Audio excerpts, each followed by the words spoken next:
Faqja Na ishte dikur sjell një histori interesante mbi bibliotekën e familjes Vlora. Shkrim nga studiuesi dhe historiani i nderuar, profesor Hasan Bello. Biblioteka e familjes Vlora. Një nga format më të rëndësishme të trashëgimisë kulturore në Shqipëri para dhe pas vitit 1912 kanë qenë bibliotekat private, të cilat zotëroheshin nga familjet e mëdha shqiptare.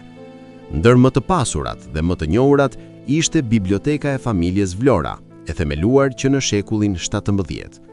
Kjo bibliotek përmendet nga udhëtari i famshëm turk Evlia Çelebi, si dhe nga autor të njohur francez, si François Tocqueville në veprën Voyage en More à Constantinople en Albanie, Paris 1805, Auguste Bope në librin L'Albanie et Napoléon, Paris 1914.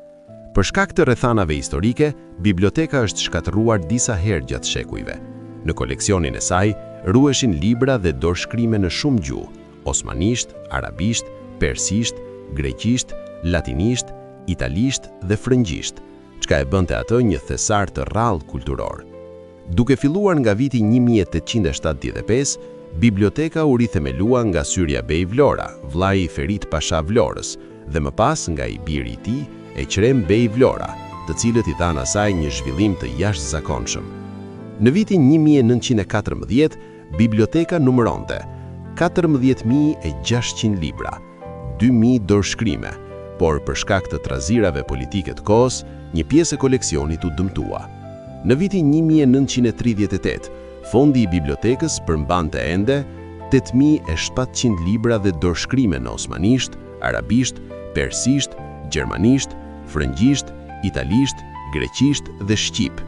138 kurane të shkruara me dorë, të mbledhura nga Eqrem Bey Vlora në Stamboll, Egjipt, Persi, Marok dhe Indi.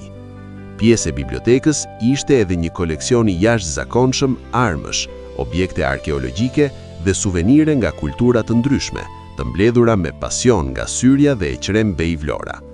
Pas vitit 1944, kjo pasuri kulturore u konfiskua dhe një pjesë e saj përfundoi në bibliotekat dhe muzet e Tiranës dhe Beogradit.